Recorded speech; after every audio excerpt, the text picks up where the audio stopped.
En esta clase vamos a hablar sobre las olas inmigratorias que llegaron a la tierra de Israel. Fueron 5 y reflejaron el ideario sionista que las corrientes que analizamos en la clase anterior plasmaron, cada uno con su sueño, con su realidad y con sus dificultades. Pero debemos entender que la construcción de Eretz Israel no empezó con el movimiento sionista. El movimiento sionista la transformó. Existe una comunidad judía en Eretz Israel desde la destrucción del segundo templo, que se quedaron en zonas en las cuales pudieran, en lo que se llamó las ciudades santas, en donde pudieran fundamentalmente mantener su idiosincrasia religiosa, Tzfat, Tiberíades, zonas en donde Jerusalén, donde en definitiva la perspectiva de la vida religiosa era central. Y aquí vale la pregunta de qué vivían. El modo de vida era basado en lo que se llama la Haluká, la repartición, la división, que implicaba que judíos que habitaban en la diáspora eran aquellos que estaban obligados a enviar fondos a Eretz Israel y aquí se repartía de acuerdo a las necesidades familiares, etc. Esta contribución no era un elemento filantrópico, sino una contribución al establecimiento y al mantenimiento de la vida religiosa en la tierra de Israel, que era el vínculo que lo mantenía. El sionismo rompió con esa perspectiva. Ya los ideólogos del sionismo de los que hablamos, Alcalá y Kalischer, fueron aquellos que plantearon el camino a la redención. Es decir, preparar el camino a la redención significa productivizar la tierra. Y aquí entra a discusión la primera inmigración, que llega a la tierra de Israel en 1882 y es relevante hasta 1903. De 1882 a 1903 llegaron a la tierra de Israel aproximadamente 20 a 25.000 personas de Rusia. Ellos salieron como consecuencia de lo que fue los pogroms de 1881 y las consecuentes leyes de Mayo que el zar divulgó, por medio de la cual se reducía la capacidad económica de los judíos, especialmente en lo que se refería a la posibilidad de poder comerciar los días domingo o días festivos, y por otro lado, la imposibilidad de seguir viviendo en las aldeas, que permitía la posibilidad de una vida económica normal. Si tenemos que hablar de la presencia judía en la Rusia, dijimos ya en clases anteriores que ellos habitaban en la zona de residencia desde 1791, 1792, año de la anexión de territorio polaco a Rusia, y particularmente después del asesinato del zar Alejandro II, por una organización de terror anarquista, los judíos sufrieron lo que se llamó las leyes de Mayo, aquella legislación que les impedía seguir trabajando los días domingo vendiendo su mercadería y los días de festividades cristianas, lo mismo que se hacía durante muchas generaciones. Y además la legislación que les impedía seguir viviendo en las aldeas, que era prácticamente el lugar de fuente de subsistencia. Esto es uno de los elementos que generó una estampida de judíos. Alrededor de 2.500.000 salieron en esta época del Imperio Ruso. La mayoría se fue a los Estados Unidos, a América Latina, a Europa, y solamente una pequeña cantidad de 20 a 25.000 judíos, 25.000 judíos aproximadamente, salieron de Rusia y llegaron a la tierra de Israel. Aquí está definido la visión ideológica de gente que fue de alguna manera influida por el movimiento Jovevei Tzion, el movimiento de los amantes de Tzion, que representaban el marco ideológico por medio del cual la la inmigración a Eretz Israel era la única en la que se podía plantear esta alternativa. Es decir, la vida judía en la diáspora sin que existiera una idea concreta de cuál iba a ser el término de actividad en la Eretz Israel. Agricultura, pero había mucho elemento romántico. Dijimos que habían dos organizaciones, Jovevei Tzion, los amantes de Tzion, y Bilu, dos organizaciones que fueron claras en la producción de la infraestructura ideológica que permitió motivar a 20 a 25 mil personas, en su mayoría jóvenes idealistas, llegar a las tierras de Eretz Israel para poder establecer aquí el crecimiento de lo que se puede llamar el establishment sionista. Ellos llegaron aquí con una idea clara que cortó lo que fue el proceso de Haluká, de repartición de fondos, lo que llamamos la productivización, es decir, el manejo de la idea de crear un modo de subsistencia, básicamente agrícola, para poder extraer frutos de la tierra y intentar crear una sociedad que de alguna manera pudiera reflejar el ideario en el cual se habían educado. Pero no hay que dejar de tomar en consideración que hubo dificultades. Las personas no tuvieron una preparación en la agricultura que permitiera entender en qué época se puede cultivar y simplemente llegaron a Eretz Israel soñando con un sueño que cuando se llegó aquí a veces se cumplió y en su mayoría chocó con la realidad. Enfermedades, malaria, tierras inhóspitas, pantanos, etc. No es casualidad saber que la mayoría de las personas que llegaron en la primera aliyá volvieron a Rusia o siguieron su curso a los Estados Unidos. Las personas que se quedaron aquí lograron empezar a construir lo que ha sido la sociedad eretz israelí. Quiero que entendamos que la primera dificultad fue la de encontrar un viejo Yishuv, la denominación con la que tenemos a esa población de personas que vivían en Eretz Israel antes de la llegada del sionismo y que no siempre ve con buenos ojos la llegada de personas con una mentalidad distinta europea en un alto y rápido proceso de secularización. Si los del viejo Yishuv eran religiosos, si en definitiva ellos tenían la idea clara de seguir manteniendo el mismo tipo de vida que habían tenido durante generaciones, la primera aliyá intenta plantear la necesidad de ir a la tierra, a cultivar esa tierra, para poder obtener de la tierra la subsistencia y también el tipo de vida que les permita producir y crear una sociedad. Paralelamente a esta primera aliyá llegan alrededor de 2.000, 2.500 personas de Yemen sin relación con la población que llegó de Rusia, pero que son parte integral de esta época.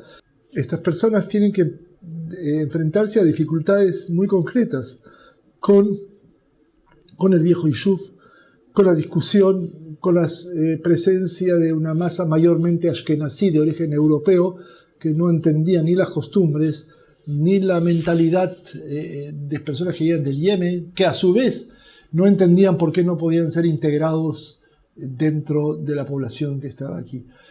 Si se produce un doble conflicto, yemenitas frente a la población que debía haberlas captado y no lo hizo.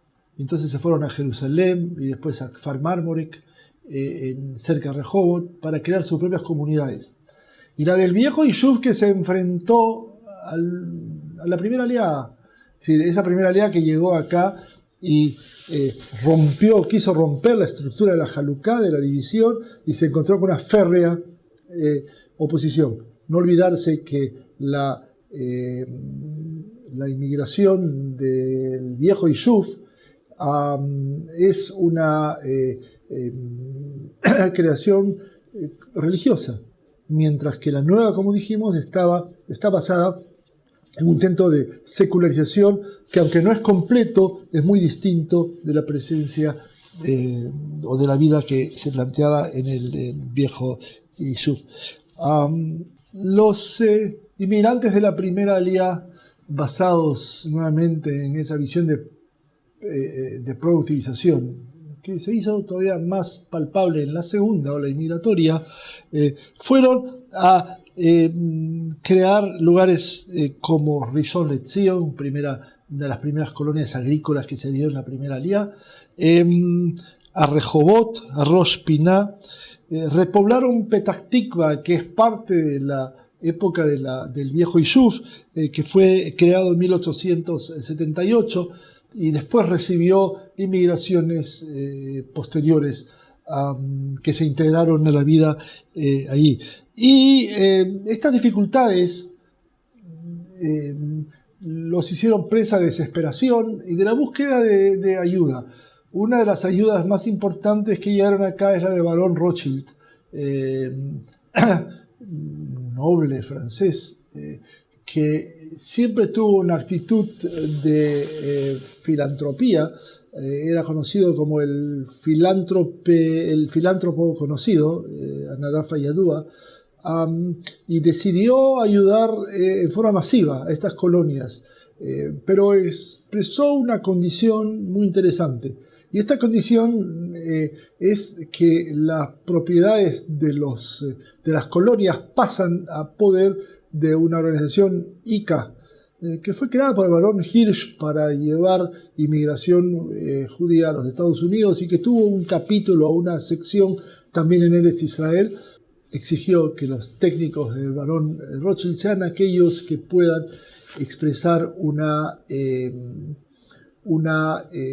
política económica. Esta política económica era muy clara, era un dominio total de los poblados, era la implementación de la industria de la vid, de los vinos, que como en Zichron Yaakov y en Rishon LeZion fueron predominantes, y establecer un régimen en el cual los técnicos de barón Rothschild eran aquellos que tenían la toma de decisiones. Esto generó en la organización Bilo, muy pequeña, una decena de personas que decidieron no aceptar esta perspectiva e irse a fundar una colonia separada que se llamó y se sigue llamando Gedera, cerca de Rehovot, en la cual expresaron una sociedad que está producida totalmente por manos judías y que además no representaba o no aceptaba la ayuda del barón Rothschild.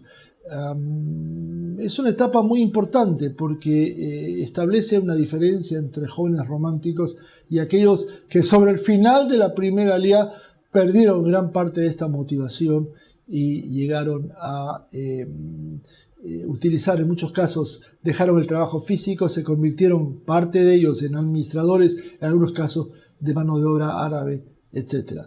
Si queremos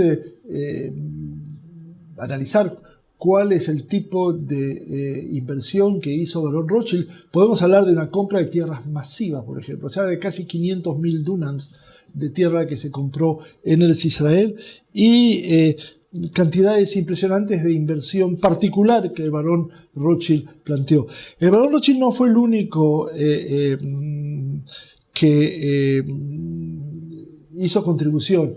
Tenemos también al caso del Ser Montefiore, noble inglés, que llegó acá y consideró su obligación judía ayudar, especialmente en el viejo Yishuv. De él es la ayuda que se produce para crear lo que para mí fue lo más importante o una de las cosas más importantes en el viejo Yishuv, la salida de los judíos de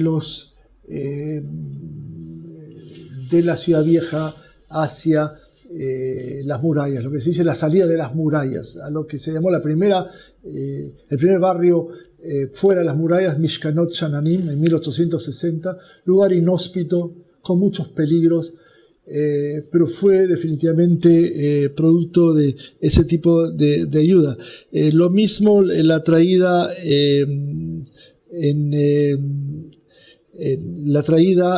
del molino que se llevó al barrio de Yemin Moshe, un molino que fue quizás el primer elemento productivo para poder hacer harina y para producir harina y pan a los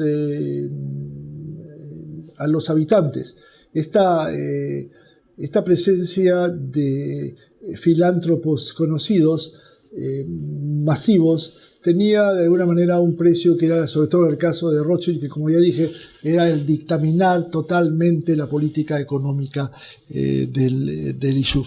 Este encuentro con el viejo Yishuv no fue solamente una perspectiva de una especie de choque de mentalidades. Hay que entender que el viejo Yishuv demográficamente empezó a crecer también, y si por ejemplo vemos la visión demográfica, en 1800 hay 7.000 judíos en Eretz Israel, ya para 1890 hay 40.000, y en 1914, sobre el estallido de la Primera Guerra Mundial, tenemos 85.000 judíos ya en la presencia. Solamente en Jerusalén se puede hablar de una clara mayoría judía, quizás a través de todo el tiempo, desde 2.200 personas hacia 1850 a 45.000 en 1919, una presencia mayoritaria en la ciudad que en definitiva tiende a establecer esa ligazón con la tierra histórica que siempre se dio. Aquí llega la segunda aliyá. Una aliyá distinta, una aliyá que se produce entre 1904 y 1914, cercana al estallido de la Primera Guerra Mundial. 35.000 judíos vienen de Rusia, de Galicia, en donde provienen ya de personas radicalizadas con una visión de mundo socialista, cooperativa. Intentan buscar aquí la forma de implementar ese elemento de justicia social, de una sociedad justa, romántica, tal como se dio en Rusia. Quiero que debemos entender que hay una gran diferencia entre la idea romántica y la realidad, que son las dificultades del clima, de los medios de subsistencia, de las enfermedades. Y si Ben Gurión, que pertenece a esta aliyá, dice que más del 2/3 de su inmigración decidió seguir a los Estados Unidos o volver a Rusia, tenemos que pesar la contribución que esta aliyá se plantea acá. En Rusia se creó lo que se llamó la Comisión de Ayuda para Eretz Israel y Siria, y que tuvo 1.000 miembros que tenían la idea de planificar un poco esta migración y creación de una infraestructura en Eretz Israel social, de las cuales 600 personas llegaron a Israel, lo cual es un número sumamente alto. Impulsados también, dije yo, por varios sucesos. Si la primera aliyá fue impulsada por las leyes de Mayo, de las cuales hemos hablado, el asesinato del zar, la segunda aliyá fue impulsada por la primera revolución rusa, aquella de 1905. Esa revolución que, en definitiva, trajo como consecuencia el intento de tomar el poder y el fracaso. No es casualidad que en esa marcha revolucionaria había no pocos judíos, y la persecución de judíos, las limitaciones y la violencia promovió en cierta medida, se pudiera decir, la llegada a Eretz Israel. Durante esta época se van a crear los dos primeros partidos políticos sionistas. Repito lo que dije en unas clases anteriores. El primer partido político judío fue el Bund, creado en 1897, pero antisionista. Los partidos sionistas se originan en 1905 y en 1906, con dos instituciones ideológicas encontradas. La primera es Polit Zion y también Hapoel Hatzair. Polit Zion, una institución de corte abiertamente sionista marxista, representaba muchísimo la visión de Borojov. Borojov, a quien hablamos en la clase anterior, planteó que no existe sionismo sin socialismo. Es decir, en toda posibilidad de crear en Eretz Israel una sociedad sionista tiene que pasar por un régimen político, ideológico, socialista. Y la creación de esta primera institución fue un elemento interesante, porque puso de manifiesto la primera disyuntiva que existió en esta época. Somos parte integral del movimiento socialista internacional y como tal debemos estar en las luchas en Rusia, o nuestro interés es fundamentalmente Israel. Es una pregunta interesante que acompañó a la empresa judía política no poco tiempo. Ben Gurión, que perteneció a ese partido, de alguna manera dirigió lo que se llama el Polit Zion, que era a la derecha, y que decidió que al llegar a Eretz Israel, nuestra misión es crear una revolución aquí con características nacionales. Algo que gran parte de los borojovistas, aquellos que fueron alumnos de Borojov, aunque también Ben Gurión lo fue, decidieron que somos parte de un movimiento internacional revolucionario y como tal, nuestra única mira no puede ser lo que se plantea en Eretz Israel, sino a nivel de la revolución mundial. Ben Gurión en ese sentido fue mucho más pragmático. El segundo partido, paralelo a ello, fue Hapoel Hatzair, un movimiento político que reflejaba más la visión de Aaron David Gordon, de quien recuerdan que hablamos de una visión socialista agraria, aunque él quizás sería el primero en protestar si me escuchara, nunca se autotituló socialista, pero toda esa visión cooperativa, de creación de granjas agrícolas, de convertir a Eretz Israel casi en un gran kibutz, porque él inspiró la creación de los kibutzim, nos hace ver, ubicarlo dentro de este proceso. Si queremos saber quién Haim Arlosoroff, del cual en algunas clases vamos a poder hablar porque tiene una importancia central, fue parte integral de este movimiento, y los dos establecieron en Eretz Israel, a su llegada acá, sucursales de estos partidos políticos. Se decía que quien llegara al puerto de Yafo y bajara del barco tendría que decidir dónde pasar la primera noche, y eso es lo que definía su camino político. O iba a ser Polit Zion o iba a ser miembro de Hapoel Hatzair. Mantuvieron luchas no tan simples entre los dos, en decir sobre todo en qué medida la concepción del mundo marxista podía ser aplicada aquí a principios de siglo, o una visión totalmente creada en base a las realidades que se dan aquí en Eretz Israel. Y básicamente esto es la perspectiva que acompañó a la creación de la izquierda sionista, si vale la expresión, en esta primera etapa. Hay dos elementos importantes que se van a dar en la segunda alía. La primera es la visión de impulsar el hebreo. Podemos preguntar por qué lo ubicamos en la segunda alía cuando Eliezer Ben Yehuda, aquel que revivió el idioma hebreo y lo convirtió de ser un idioma de sinagoga, lo volvió a usar en la calle a tal grado que se convirtió en un idioma oficial, y creo que es uno de los grandes milagros del movimiento sionista. Ben Yehuda llegó en la primera aliyá. Él llegó hacia 1881 con la primera aliyá, pero su acción se siente mucho más hacia el final de la primera y especialmente en la segunda, en donde el idioma hebreo se convierte en el elemento central del Yishuv. La gente dejó de hablar Yiddish, gran parte de ella, el idioma que se hablaba, y idioma que generó no poca producción sionista, el caso de Borojov, que escribió Nuestra Plataforma y la lucha nacional en Yiddish. Y pasó a ser el hebreo el idioma fundamental de esta perspectiva.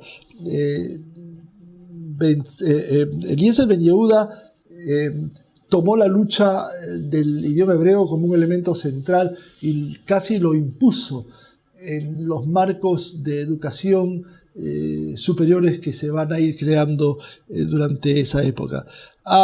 Esta es la época también en que surgen dos grandes logros a nivel de creación urbana y rural. La primera es básicamente la creación de Tel Aviv. Tel Aviv, aquel nombre con el cual fue traducida el libro Alt-Neuland de Herzl, Sokolov lo tradujo bajo el nombre de Tel Aviv, y es el que da origen a la primera ciudad hebrea, cerca de Yafo, en donde un grupo organizado que tomó el nombre de Ahuzei Bait deciden crear la ciudad de Tel Aviv en 1909. Un elemento realmente interesante porque genera en esa zona de arenales lo que se llamó el centro comercial y el centro de la actividad cultural del Yishuv judío, pasando por varias etapas. Su creación y su crecimiento masivo le van a dar una importancia fundamental en el Yishuv judío. Pero es el tiempo en que también se van a crear aquí los kibutzim.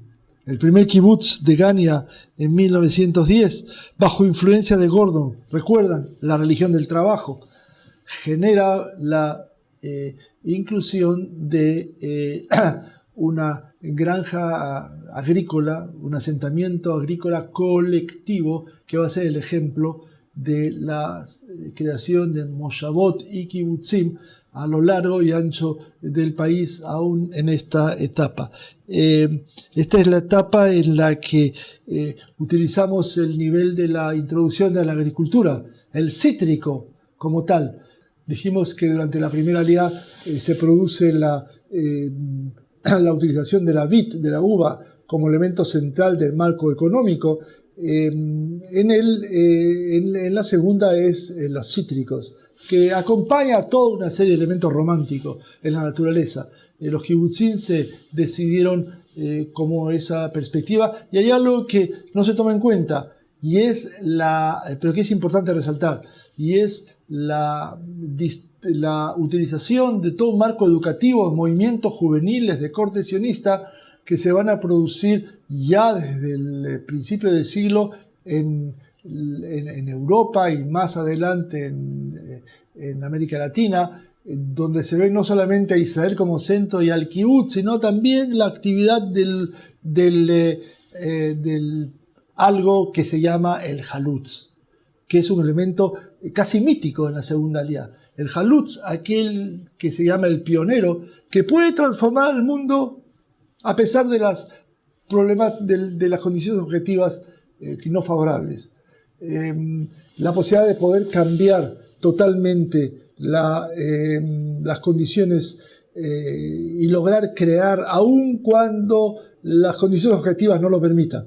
Dijimos que eso es lo que distancia al sionismo a la visión marxista del sionismo utópico romántico. El sionismo en esta época se pareció más a la perspectiva romántica y utópica.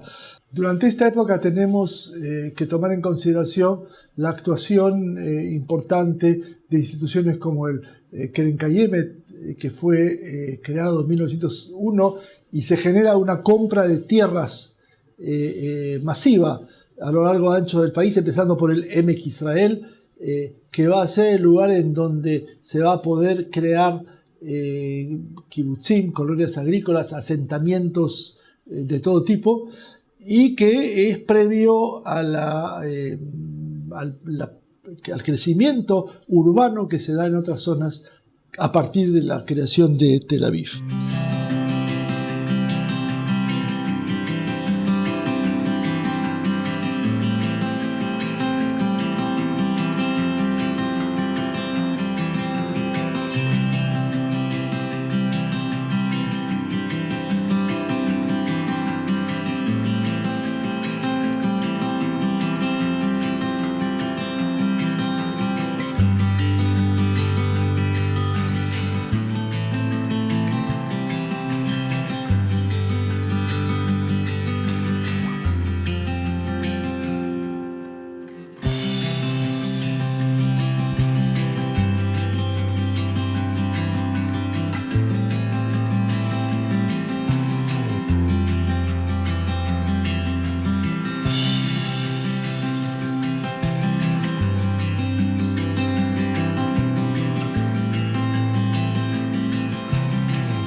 No podemos terminar la explicación de lo que fue la Segunda Aliá sin tomar en consideración a la actuación de quien fue uno de los personajes más importantes, si no el más importante de la Segunda Aliá, David Ben-Gurión, que llegó acá en 1906 y se va a convertir en el pilar del trabajo político, tanto práctico como institucional del Yishuv judío. Ben-Gurión se distinguió por entender varias cosas. En principio, que hay necesidad de hacer un trabajo muy denso en la parte práctica, en la colonización del país, en la creación de los marcos de defensa que vamos a ver después, y en la preparación de una dirigencia política. Él soñó con entender que la plataforma de Polet-Zion hay que actualizarla y tomar en consideración la realidad que pasa aquí, en Eretz Israel. La posibilidad de crear en la tierra de Israel una herramienta de trabajo que tome en consideración las condiciones objetivas.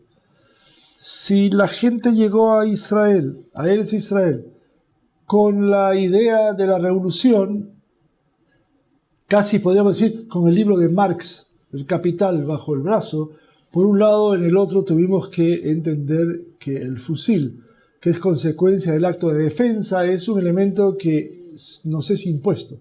Y esto lo vemos casi desde la primera aliada, desde el inicio de la colonización sionista. Le vamos a dedicar una clase especial al encuentro con el nacionalismo árabe. Pero creo que es importante planificar, es importante tomar en consideración estos aspectos. Ben-Gurión tuvo dos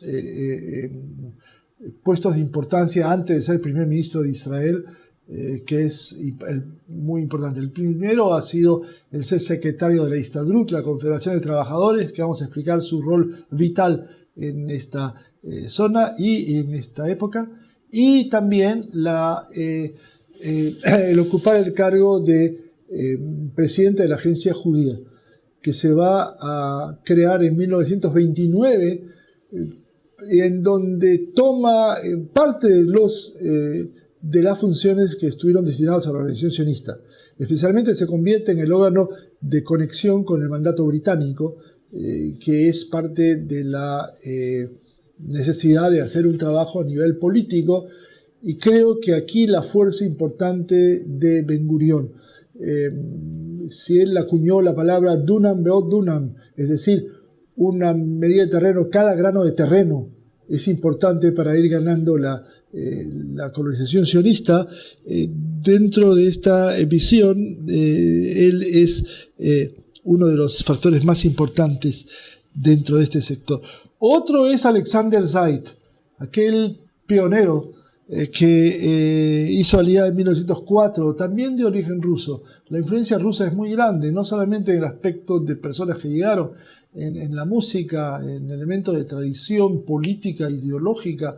Alexander Zeit se convirtió en promotor de la fuerza de defensa. Si hay algo que el Yishuv judío no tenía en mente, era la necesidad de haber tenido que llegar acá y enfrentarse a los procesos de defensa del Yishuv. Él es aquel que creó la primera organización de defensa, Bar Giora, y que después se convirtió en el Ashomer,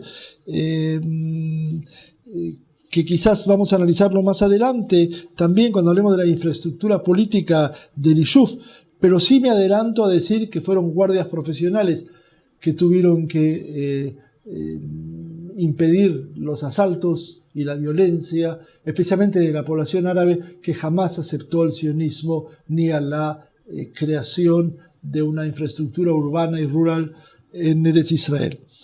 Aquí asistimos a la presencia de la llegada de la tercera aliá, la tercera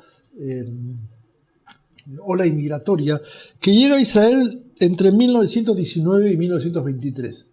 Quiero simplemente aclarar que no estamos hablando de épocas en que todos los olim llegan, pero sí donde llegan grupos humanos mayoritarios y que definen por sus características sociológicas diferencias muy claras. Esa tercera aliyá llega radicalizada por la Revolución Rusa, y se enfrentan también al mismo dilema que hemos visto antes, pero en forma masiva.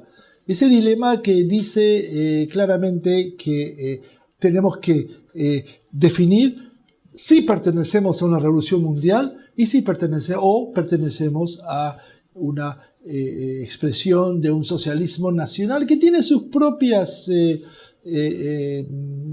dilemas. Esto acompañó al movimiento sionista durante muchísimos años, prácticamente hasta la década del 20. Y sobre todo después, durante la Guerra Civil Española y hasta el inicio de la Segunda Guerra Mundial. Esta tercera aliyá trajo 35.000 judíos de Rusia y Rumanía, producto de dos movimientos juveniles muy importantes. Uno es Halutz, que complementaba básicamente a los judíos que llegaban de movimientos juveniles, y otro movimiento juvenil, Hashomer Hatzair, el movimiento radical que se creó siendo anarquista, tomando algo que a propósito, una ideología que afectó a muchos movimientos juveniles. El hecho de dejar la sociedad en la que pertenecían, crear un marco distinto, social, etcétera, etcétera. Pero este movimiento intentó crear también kibbutzim y tuvo que escoger entre dos teorías muy interesantes. Una que es la obligación de todo movimiento que se dice ser revolucionario, de poder llegar aquí a hacer la revolución en los marcos en donde existen. Intentar sacar a la burguesía del lugar. Pero Hashomer Hatzair intentó una vía distinta, crear su propia sociedad, sin llegar a un proceso revolucionario. O sea, revolución construida desde la nada. Eso tiene un precio, pero no lo vamos a analizar ahora, sino más adelante, y es la construcción de una sociedad que tiene que tomar en consideración dos cosas: el bagaje ideológico y las condiciones objetivas, de las cuales el conflicto con los árabes pasa a ser la más importante. Esta inmigración coincide con algo que se va a dar durante esta época, y es la creación es la aparición del mandato británico, que va a ser el análisis de la próxima clase. Pero este mandato británico que llega acá sobre casi hacia el fin de la Primera Guerra Mundial, bajo la llegada del general Allenby en diciembre de 1917 a Palestina, y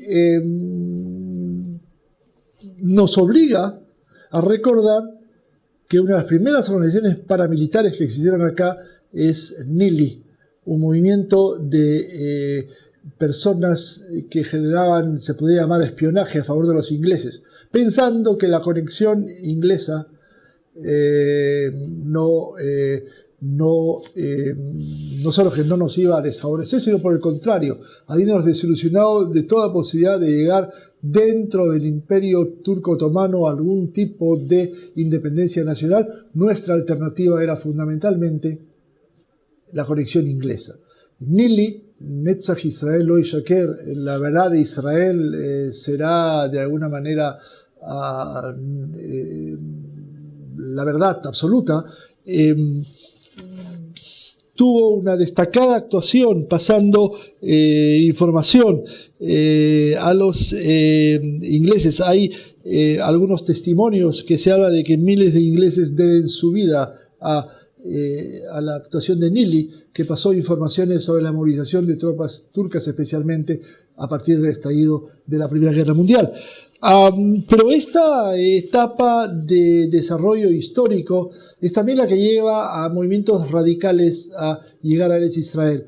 Uno de ellos es el Gdut Avodah, el regimiento de trabajo, que es una organización de tipo urbana, no rural, no kibutz, sino un sindicato de trabajadores que intentan organizarse bajo una regla muy clara: el trabajo hebreo. Solamente intentar dar trabajo a trabajo judío nos creó no pocas fricciones con la población árabe, pero es parte de la creación del Yishuv judío. Si a eso le agregamos el idioma hebreo y la existencia de la granja del trabajo colectivo, son los tres principios que llevaron a la colonización judía, sobre todo a partir de la segunda y tercera aliyá. Este es también el momento en que llega una inmigración casi masiva, el primer barco de inmigrantes de Olim que llega después de la Primera Guerra Mundial, el Yaroslan, que trae Halutzim, pioneros judíos, y es también la época de algo que nos va a llevar a análisis posteriores, el efecto de la declaración Balfour, un documento que vamos a analizar y que lo sintetizamos en este momento sin ampliarlo, y es el hecho que Inglaterra ve con buenos ojos la creación de un hogar nacional judío que impulsa a no pocos inmigrantes a llegar a Eretz Israel para ser partícipes en esta perspectiva nacional. Pero esta época no estuvo exento de crisis. La crisis más importante es la del Dut Avodah, dijimos, ese regimiento de trabajo que se creó en 1920, pero que tuvo sucesivas fracciones y fraccionamientos. El más importante es hacia el final de la década del 20, cuando la atracción de la Revolución Rusa, que hay que juzgarla bajo los ojos de esos años, los años 20 y no de hoy, atrae a no pocas personas que seguían debatiendo sobre la disyuntiva y sobre el dilema. Somos parte de la revolución mundial y como tal la revolución del 17, la revolución rusa, es la primera misión nuestra, defenderla, y otra es la construcción de una sociedad socialista, y otra, el planteo que Ben-Gurión siguió siendo fiel a ello, que nuestra función está en este momento en Eretz Israel, y solamente aquí podemos definir esta perspectiva. El Dut Avodah se divide prácticamente en el año 29 con divisiones, personas que volvieron a Rusia y curiosamente, irónicamente, crearon ahí un moshav, una forma de colonización judía hebrea en la Crimea, para ser partícipes de la gran revolución rusa, que el final de la historia es bastante triste porque se encontraron en una realidad muy dura, con una perspectiva de una sociedad antidemocrática, y creo que hablar del stalinismo y la época de Stalin no requiere mayor cantidad de explicación. Lo fascinante es de que llegaron a Eretz Israel, volvieron a una visión de un comunismo primario, protestaron aquí porque consideraban parte de la revolución sionista burguesa, y cuando llegaron, volvieron a Rusia, crearon un moshav llamado Bonanova en esperanto, que de alguna manera reflejaba la visión internacionalista. Esta es la época también en que surgen nuevas formas de colonización. Dijimos que la primera fue Degania, 1910, Kibbutz, Moshavá y después Kibbutz, y en este caso en 1921 se crea el primer Moshav. Moshav, que es una fórmula de propiedad pública de medios de producción, pero mucho más elástica que la del Kibbutz, y permitía la vida privada, la distribución de bienes de acuerdo a lo que cada uno gane, y también se extiende como modelo económico a grandes zonas del país. Y por último, no olvidar la creación del Keren Hayesot en 1920, que fue impulsor a ser partícipe de la diáspora en la creación de esta sociedad ideológicamente utópica, pero como alguien dijo, es la utopía convertida en realidad. Esta es la época de la creación de los centros de poder en Eretz Israel. Si hasta el día de hoy hemos hablado solamente de partidos políticos, a partir de este momento tenemos algunas cosas que tipificaron a este Yishuv judío. En primer lugar, lo que llamo el poder político. la creación de marcos que no tienen parangón en la historia. El primero es lo que se llama la Asefat Hanivharim, o sea, la Asamblea de los Electos. Este es el modelo parlamentario, pero no hay ningún modelo en una sociedad que no tiene independencia, y creo que el movimiento sionista fue el primero que tomó decisiones en base a un juego político, estableciendo elecciones. Estamos hablando de 314 miembros que componen este parlamento, que toman decisiones sobre temas que están relacionados con la salud pública, con el tipo de educación, con el papel de la religión, y los habitantes iban a las elecciones cada 2 años en principio a votar. En las primeras elecciones en 1920 participaron 20 partidos. Creo que es algo que no tiene parangón en la historia. Yo personalmente no conozco ningún modelo no soberano que tenga una vida parlamentaria o una función parlamentaria, y creo que en ese sentido la Asefat Hanivharim y el Vat Leumi, que es el cuerpo ejecutivo de 16 miembros, lograron hacer tomar una serie de decisiones que han sido importantes. Hay que entender, y lo vamos a ver cuando hablemos del mandato británico, que la visión de mandato británico fue mucho más elástica y permitió una serie de autonomía en gran parte de estas misiones. Menachem Ussishkin, aquel personaje sionista que se opuso a la convención al plan de Uganda, fue muy activo en la creación del Vat Leumi, de la visión ejecutiva, que permitió dar un impulso. A esto le llamamos a nivel histórico un Estado dentro de otro. O sea, no tenemos un Estado todavía porque no es independiente, pero a esta perspectiva la podemos llamar un Estado dentro de otro, en el sentido que hemos logrado una infraestructura económica, social y política casi independiente, no en su totalidad, dentro de un marco del movimiento británico. El tercer elemento de poder fue la agencia judía. La agencia judía, que era de 1929, que como dije tomó parte de las funciones de la organización sionista, y que va a tener una importante función cuando se trata de hablar de la representación del Yishuv frente al mandato británico, que fue motivación del mandato británico de que se tuviera una institución reconocida por las autoridades inglesas como representante de esa perspectiva. Existió también el poder económico. Hay que entender que el gobierno británico no estaba interesado en un tipo de desarrollo económico más allá de lo que se refería a infraestructuras necesarias.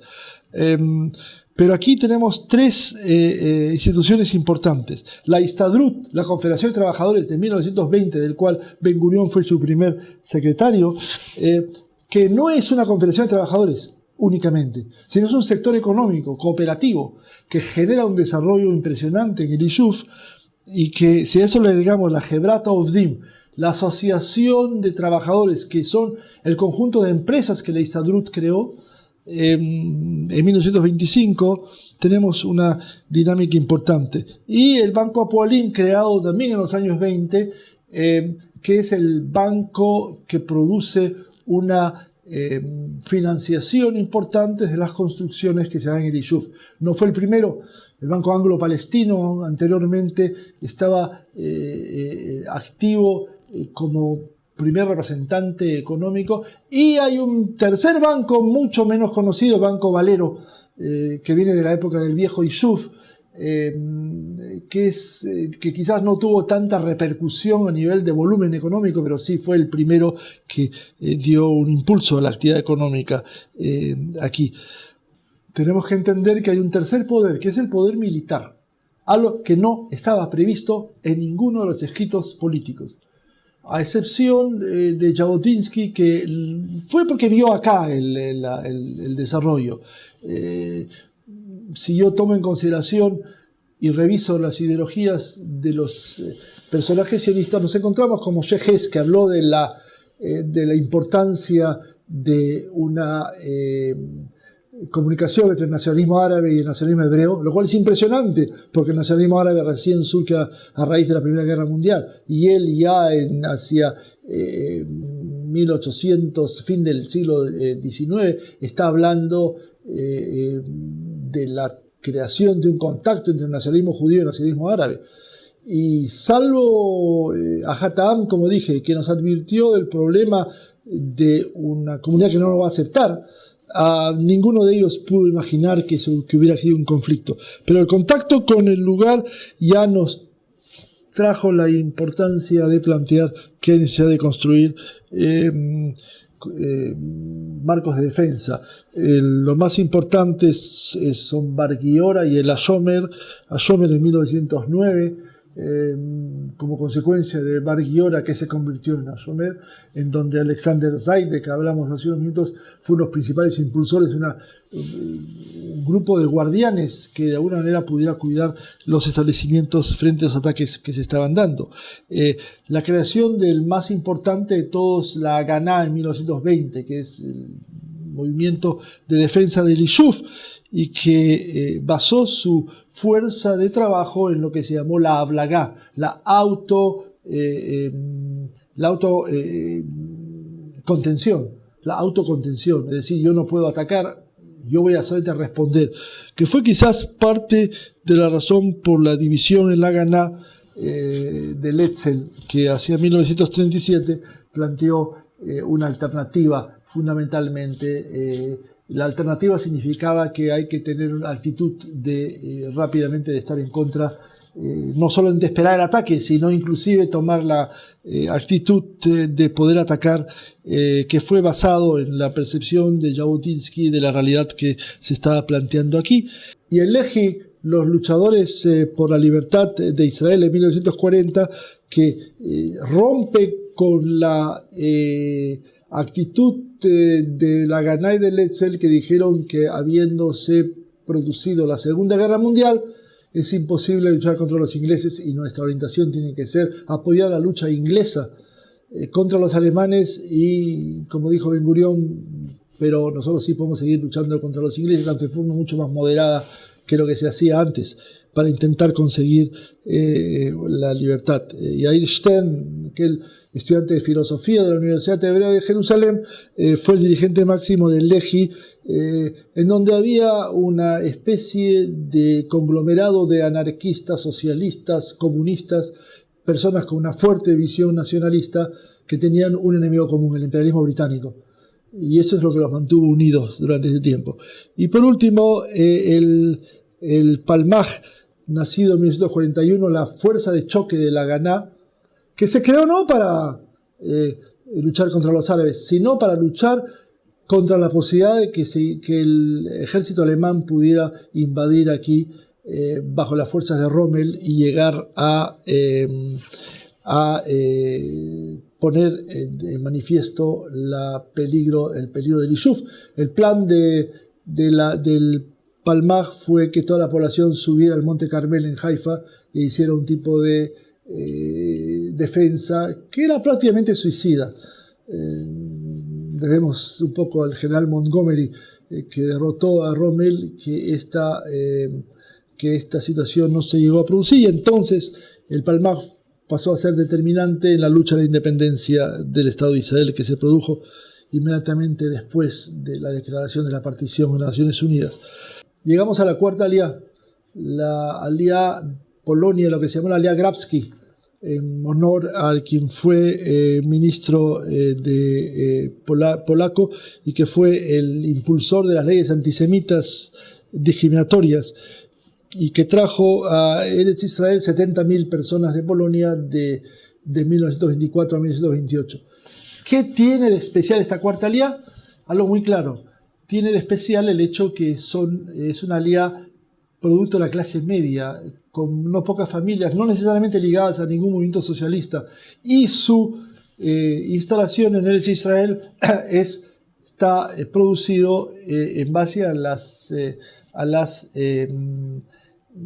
visión urbana.